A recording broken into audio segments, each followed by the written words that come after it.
Hello and welcome to everyone. आज हम tailors theorem part first करेंगे। इसके पहले हम एक्सपेंशन ऑफ फंक्शन की जो सीरीज थी, हम एक्सपेंशन ऑफ फंक्शन की जो सीरीज कर hello and welcome to everyone. आज हम इस पार्ट में टेलर्स थ्योरम पार्ट फर्स्ट करेंगे। देखिए, टेलर्स थ्योरम पार्ट फर्स्ट में जो कि ये एक्सपेंशन ऑफ फंक्शन का ही एक पार्ट है। एक्सपेंशन ऑफ फंक्शन की जो सीरीज हम पढ़ रहे थे, इसमें मैंने मैक्लॉरेन एक्सपेंशन ऑफ फंक्शन जो एक्चुअल में हम पढ़ रहे थे उसमें हमने मैक्लॉरेन थ्योरम का पार्ट कवर कर दिया है। देखो, एक्सपेंशन ऑफ फंक्शन के जो क्वेश्चंस होते हैं करने का सबसे आपको बहुत आसान तरीका मैं बताता हूँ। सबसे पहले आप जो एक्चुअली प्रूफ या डेरिवेटिव होता है उसको आपको थोड़ा सा एक दो बार प्रैक्टिस करना है। अगर आपको प्रूफ या डेरिवेटिव का रिजल्ट अगर याद हो जाता है तो एग्जाम में 80% केसेस में 80 to 90% केसेस में एग्जाम में प्रूफ पे डायरेक्टली क्वेश्चन पूछे जाते हैं, है ना। साइन एक्स का साइन एक्स प्लस एच का एक्सपेंशन करिए, तो ऐसा क्वेश्चन आता है, आपको एक्सपैंड करने के लिए आता है।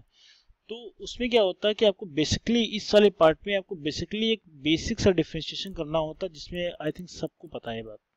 डिफरेंशिएशन करना, आई थिंक अगर आप ये डिफरेंशिएशन वाला पार्ट कर रहे हैं तो आपको डिफरेंशिएशन आता होगा, ये चीज़ मुझे पता है। अगर आपने डिफरेंशिएशन कर लिया है तो आपको जस्ट फीडिंग करना है क्वेश्चंस की उस वाले डेरिवेटिव वाले फॉर्म में। फीडिंग करिए, क्वेश्चन का आंसर आप इजीली सॉल्व कर लेंगे विद इन सम स्टेप्स। तो ये रहा क्वेश्चन को जल्दी करने का तरीका। चाहे आप कोई सी सीरीज पढ़ो, टेलर्स थ्योरम, लॉरेंस थ्योरम पढ़ेंगे, इसके बाद मैक्लॉरेन थ्योरम ने कर लिया है तो रोलिस थ्योरम भी करा जाएगा। तो ये सारी चीज़ें बारी बारी से देखेंगे। तो टेलर्स थ्योरम की सीरीज स्टार्ट कर रहे हैं तो देख लेते हैं। एक्चुअल में इसका स्टेटमेंट देखेंगे, उसके बाद इसका प्रूफ देखेंगे। अगर इस वीडियो में टाइम बचेगा तो हम कुछ क्वेश्चंस एग्जाम वाले रियल क्वेश्चन जो उसकी प्रैक्टिस करेंगे, ठीक है। आइए देखते हैं। स्टेटमेंट की अगर बात करोगे, देखो कोई F of x plus H का कोई फंक्शन हो जो एच के अगर असेंडिंग ऑर्डर में लिखा जाए, एच के बढ़ते पावर में अगर लिखा जाए, तो एक्चुअल में जो उसकी सीरीज लिखी जाएगी वो एक्चुअल में ये तो नहीं होगा। ये तो इसका फाइनल सीरीज है, मतलब ये जो मैंने लिखा है स्टेटमेंट के अकॉर्डिंग ये इसका फाइनल है। ये फाइनल इसका फंक्शन डेरिवेटिव है जो कि हम क्वेश्चन को सॉल्व करते हुए करेंगे, है ना। अभी जब मैं प्रूफ कराऊंगा तो ये स्टेटमेंट में अगेन एक बार लिखूंगा, तब मैं इस सारी चीज़ों को प्रूफ करके दिखाऊंगा कि ये जो एक्चुअल में जो मैंने ये लिखा हुआ है ये एक्चुअल में कैसे आया हुआ है, ठीक है।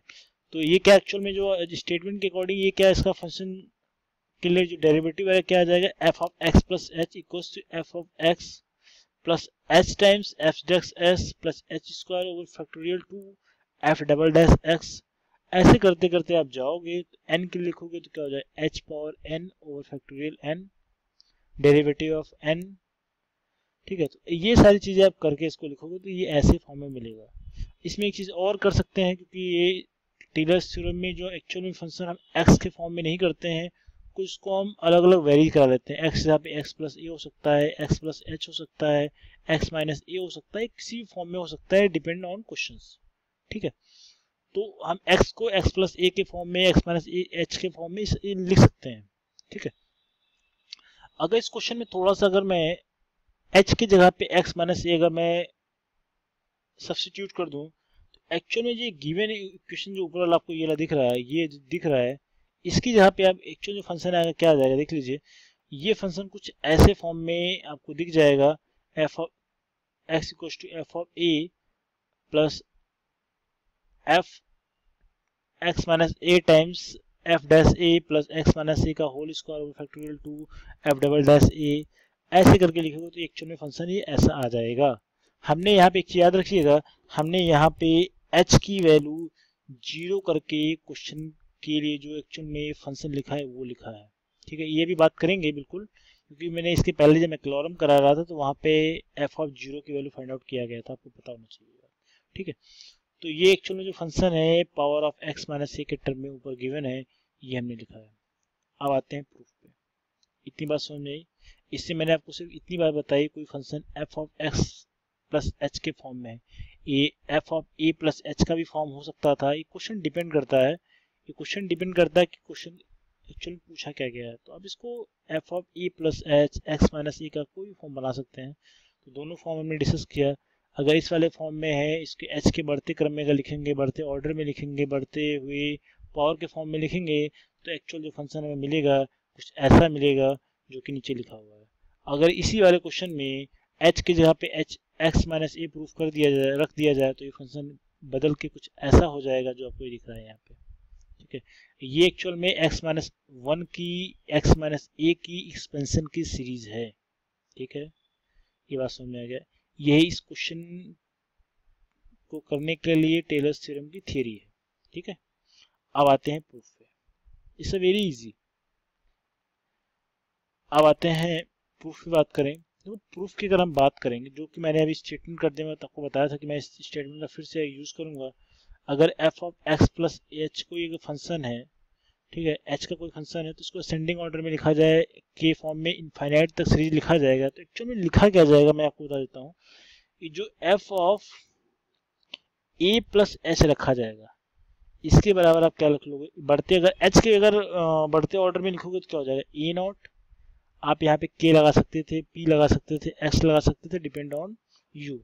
मैंने यहाँ पे a की सीरीज मान ली, तो a naught a one h plus a two h square a three h cube, और ऐसे करके लिखोगे तो n के लिए लिखोगे तो क्या हो जाएगा, ए एन एच पावर n, ऐसे कुछ बढ़ेगा ये, है ना। ये तो f of a plus H के लिए मैंने इसको सीरीज के लिए सीरीज बना दिया। ठीक, अब क्या करेंगे, क्योंकि हमें एक्चुअल में स्टेटमेंट जो पता था, मैंने आपको बताया था स्टेटमेंट, अब यहाँ पे देखिए ध्यान से, यहाँ पे कुछ स्टेटमेंट में f dash x f double dash x आ रहा है, ये कैसे आएगा आप ये बताओ। क्योंकि देखो हमने यहाँ पे x प्लस एच क्वेश्चन में यूज किया है, ये तब आएगा जब h की बराबर हमने क्या मान लें, जीरो मान लें, तभी तो आएगा। ठीक है, तो यहाँ पे आप देखिए, जब हम इस चीज को डिटेल में जब करेंगे तो h की वैल्यू लास्ट में जीरो रखेंगे, h की वैल्यू में लास्ट में जीरो रखना पड़ेगा। ये चीज समझ में आई इतनी बात। तो अब क्या करेंगे, इसको बारी बारी से डिफरेंशिएशन के फॉर्म में अगर लिखें तो क्या हमें मिलेगा, अगर f dash x plus H find out कर लें तो करोगे तो क्या हो जाएगा, इसमें h का कोई टर्म है ही नहीं तो ये जीरो हो जाएगा, और यहाँ पे h का एक टर्म है तो क्या पे e1 से स्टार्टिंग होगी। अगर आप फर्स्ट डेरिवेटिव करोगे तो फर्स्ट वाला टर्म जीरो हो जाएगा, दूसरे से आपकी स्टार्टिंग होगी। सेकंड डेरिवेटिव करोगे तो ये सेकंड दो तक के वैल्यू जीरो हो जाएंगी, थर्ड से स्टार्टिंग होगी। फोर्थ वाले के लिए करोगे तो तीन तक जीरो हो जाएंगे, फोर्थ से स्टार्टिंग होगी। ये आइडिया मैक्लॉरेन थ्योरम की सीरीज याद करिए, जब मैं वहां पे कर रहा था तो आपको मैंने चीज दिखाई थी। ठीक है, अब देख लेते हैं फटाफट से। ये सीरीज में ये सारी चीजों को लिखना नहीं होता है, सिर्फ आपको चीजें समझनी होती है। क्योंकि आप सारी चीजों को लिखने जाओगे तो क्वेश्चन काफी टाइम टेकिंग हो जाएगा, जो कि कोई मतलब नहीं आएगा। एच स्क्वायर एन के लिए क्या हो जाएगा, इसको कुछ ऐसा लिख लेते हैं, एन के लिए लिखा जाए तो n a n h times n minus one, ये इनफाइनाइट तक लेके जाना तो उसको ऐसे लिखो। अगर एफ डबल डैश करोगे, दो तीन मैं आपको डेरिवेशन करके दिखा देता हूँ। F double dash a plus अगर एच लिखा जाए, दो टर्म गायब हो जाएंगे तो क्या, कहाँ से स्टार्टिंग हो जाएगी, टू वाले से स्टार्टिंग होगी। टू वाले से स्टार्टिंग हो जाएगी तो क्या हो जाएगा, ए टू वाला टर्म हो जाएगा दूसरा, a two h plus one dot two dot three a three h three square, फिर वन डॉट एच क्यू, एक पावर कम करके लिखोगे, ऐसे करके लिखोगे तो क्या हो जाएगा, n into n minus one a n h to the power n minus one, ऐसे करके लिखोगे। ठीक, ये इसको लिखने का तरीका। अगर अब थर्ड लिखोगे तो क्या हो जाएगा, दो तीन मैं लिख देता हूँ, वन, ये वाली वैल्यू जीरो हो जाएंगी, है ना। तो एक्चुअल में क्या लिखा हो जाएगा, ये यहाँ पे h गायब हो जाएगा। तो एक्चुअल में क्या आ जाएगा, ये आ जाएगा आपका one dot two dot three dot A three plus four dot three dot two dot A four H, ऐसे लेके जाओगे। हमें इसको n तक मैं नहीं लिख रहा हूँ क्योंकि n तक आपको लिख सकते हो, तो ये इतना आ जाएगा। अगर इन सारे जितने मैंने डेरिवेटिव किया है, हमने आपको बताया h यहाँ पे जीरो लूंगा क्योंकि क्वेश्चन के अकॉर्डिंग जो मैंने प्रूफ किया वहाँ पे h का टर्म तो है ही नहीं। जब h जीरो लिया जाएगा तो ये एक्चुअल में आ क्या जाएगा, जो पहले हमने डेरिवेटिव फाइंड आउट किया था क्या आया था, f of a equal to क्या हो जाएगा, एफ ऑफ ए जो विदाउट डेरिवेटिव की अगर करोगे तो क्या हो जाएगा, ए नॉट एफ डैश एच की तो जीरो कर दी तो एफ डैश ए बराबर क्या आ जाएगा, ये आ जाएगा ये आ जाएगा आपका ए वन। इसी तरीके से एफ डबल डैश ए फाइंड आउट किया जाए क्या आ जाएगा, ये आ जाएगा आपका फैक्टोरियल 2 टाइम्स A2। इसी तरीके से अगर ट्रिपल डेरिवेटिव फाइंड आउट किया जाए क्या एफ ट्रिपल डैश क्या हो जाएगा, फैक्टोरियल 3 है ना, फैक्टोरियल 3 और इंटू A3 हो जाएगा। ऐसे आप 4 5 6 7 8 जितने डेरिवेटिव फाइंड आउट करोगे, इसका एक पैटर्न आपको पता लग गया, आप कैसे लिखना है आपको समझ में आ चुका है। अगर आपको इतनी बात समझ में आ गई तो क्वेश्चन अब करना आपके लिए आसान हो गया है ना। तो देख लेते हैं कैसे करना है। अब आइए इस चीज़ों को एक्चुअल वाले डेरिवेटिव फंक्शन में जो जहाँ पे हमने कांस्टेंट वैल्यू मानी है, ये देखो इस वाले क्वेश्चन में जो मैंने इसका एज्यूम किया था, ये वाला जो सीरीज आया था, यहाँ पे A0 A1 A2 A3 ये सारे के सारे क्या है, कांस्टेंट है। एक्चुअल में हमें इस सीरीज में इन्हीं की वैल्यू तो फाइंड आउट करनी है, इन्हीं की वैल्यू फाइंड आउट करके सारे वैल्यू को पुट कर दिया जाएगा तो क्वेश्चन का आंसर आ जाएगा। ठीक है, अब क्या कर लेते हैं, देखो यहाँ से अगर लिखोगे, अगर से यहाँ पे A0 की वैल्यू लिखोगे तो f ऑफ a है, हमें दिख रहा है। अगर A0 की अगर वैल्यू लिखी जाए यहाँ पे, देखिए अगर A0 की वैल्यू लिखा जाए तो क्या हो जाएगा, f ऑफ a है A0 की वैल्यू। और यहाँ पे अगर A1 की वैल्यू अगर देखा जाए तो A1 की वैल्यू क्या है, f डैश a है। A2 की वैल्यू क्या है, अगर A2 की वैल्यू निकालोगे आप यहाँ से, देखिए अगर A2 की वैल्यू अगर फाइंड आउट करना हो जाएगा क्या हो जाएगा, f double dash a over क्या हो जाएगा, फैक्टोरियल 3 2 हो जाएगा। ये कुछ ऐसा दिख रहा है। इसी तरीके से अगर A3 की वैल्यू निकालोगे तो ये √3 क्या हो जाएगा, इसके नीचे आ जाएगा, यहाँ पे हो जाएगा। तो इसी तरीके से क्वेश्चन की जो ये फीडिंग होगी हमें फीड करना है। ठीक है, A1 A2 A3 A4 A5 up to AN तक की वैल्यू वो फीडिंग करोगे तो एक्चुअल में जो सीरीज हमें मिलेगी।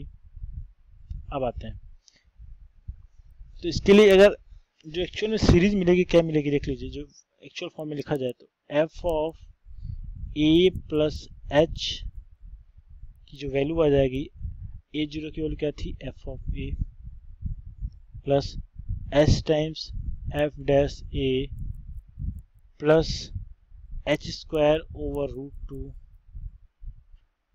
f double dash a। ठीक है, सब में h की वैल्यू जो हमने एज्यूम 0 करके जो कांस्टेंट की वैल्यू फाइंड आउट किया, इसमें डायरेक्टली मैं पुट कर दे रहा हूँ। ठीक है, इसी तरीके से थर्ड के लिए लिखोगे क्या हो जाएगा, HQ over factorial 3 F triple dash A। ये कुछ ऐसी सीरीज चलती जाएगी। अगर n के लिए लिखोगे, क्योंकि n के लिए लिखा जाता है, तो n के लिए लिखोगे क्या हो जाएगा, S power n over factorial n F derivative of n। तो ये कुछ ऐसी सीरीज लिखी जाएगी। ठीक है, तो अगर आपको ये चीज इतना आपने लिख लिया, एक्चुअल में जो आपको ये सीरीज दिख रहा है, this is generally known as Taylor's theorem. इसको जनरली क्या कहते हैं, टेलर्स थ्योरम कहते हैं। ठीक है, तो अगर आप चाहें इसको मैक्लॉरन थ्योरम में भी कन्वर्ट कर सकते हैं, जो कि आसान है। और मैक्लॉरन में थ्योरम कैसे कन्वर्ट होगा, अगर ए की जगह पे एक्स पुट कर दोगे तो ये मैक्लॉरन थ्योरम में कन्वर्ट हो जाएगा। तो हमें उस चीज़ करना नहीं है। ठीक है, अगर x माइनस ए वाले फॉर्म में लिखोगे तो क्या हो जाएगा, अगर x माइनस ए वाले फॉर्म में लिखा जाए तो इस वाले क्वेश्चन में क्या लिखा जा सकता है, अगर मैं कह दूं a को रिप्लेस करके मैं x से रिप्लेस कर दूं तो क्या आ जाएगा, तो ये आ जाएगा f of x equal to x को रिप्लेस करूं a से और h को रिप्लेस कर दूं x माइनस ए से। अगर इतना रिप्लेसमेंट मैं कर दूं तो एक्चुअल में जो फंक्शन आएगा ये आ जाएगा f of x equal to f of a plus x minus a over factorial 1 f double dash single dash a plus x minus a whole square over factorial 2 और f डबल डैश a। ऐसे करके जाओगे तो आपको n की series भी मिल जाएगी। तो ये भी एक x माइनस ए का एक्सपेंशन फॉर्म रहेगा टेलर्स थ्योरम के लिए। तो ये आसान है बिल्कुल। ठीक है, तो आई थिंक आपको एक्सपेंशन में कोई दिक्कत नहीं आएगी। मैंने एक्चुअल में क्या किया, मैं आपको एक बार फिर से रिवाइज करा देता हूँ। देखो प्रूफ में मैंने क्या किया, हमने एज्यूम कर लिया क्या, x प्लस एच या फिर x a प्लस एच की जो असेंडिंग ऑर्डर में एच के फॉर्म में अगर सीरीज को बढ़ते क्रम में लिखा जाए तो कुछ ऐसी सीरीज मिलेगी। और हमें एक्चुअल में फाइंड आउट क्या करना है, इसमें हमको A0, A1, A2, A3 की क्या करना है, कांस्टेंट जो है इनकी वैल्यू फाइंड आउट करना है। इसके लिए हमने क्या किया, बारी बारी से सबको क्या किया, डिफ्रेंशिएट किया। डिफ्रेंशिएट करने से हमें क्या मिलेगा, एक एक टर्म कम होता जाएगा। हम क्या करेंगे, जिसमें एक टर्म कम हो रहा है उसमें अगर h की वैल्यू सबकी जीरो करोगे तो वो वाली जिसमें h की वैल्यू कम हो जाएगी वो बची रहेगी, जिससे हम उस वाले कांस्टेंट की वैल्यू इजीली फाइंड आउट कर सकते हैं। और बाकी h वाले जिसमें h के टर्म रहेंगे वो जीरो हो जाएंगे। तो ये करने का एक तरीका है। और इसी तरीके से हमने क्या किया है, सबके अलग अलग values A0, A1, A2, A3, A4, AN की सबकी वैल्यू फाइंड आउट करके क्या किया, एक्चुअल जो हमने एज्यूम किया था फंक्शन उसमें डायरेक्टली पुट कर दिया। पुट करने के बाद हमें ये एक्चुअल में फंक्शन मिल गया जो कि टेलर्स थ्योरम के लिए एक्चुअल क्या है, फॉर्मूला है थ्योरम है। तो आई थिंक आपको मैक्लॉरन थ्योरम अगर आपने किया होगा तो ये बिल्कुल आसान लगेगा, क्योंकि मैक्लॉरन थ्योरम की यही कॉपी ही है, जस्ट एक कॉपी है। क्योंकि यहाँ पे कुछ चीज़ें हमने x प्लस ए वाले फॉर्म में कर लिया, बाकी वहाँ पे x के फॉर्म में करते थे, बस थोड़ा सा बेसिक डिफरेंस यही है, बाकी इसमें कोई भी डिफरेंस नहीं है। So thank you so much for watching this. I think ये काफ़ी इंपॉर्टेंट सेशन था टेलर्स थ्योरम के क्वेश्चन करने के लिए। तो स्टेटमेंट और प्रूफ हमने देख लिया। आगे के वीडियो में हम कुछ क्वेश्चंस के साथ आपसे मिलेंगे जो कि एग्जाम रिलेटेड क्वेश्चंस रहेंगे और आपको टेलर्स थ्योरम की समझ को और भी अच्छा करने में आपकी हेल्प करेंगे। So thank you so much for watching this. Thank you.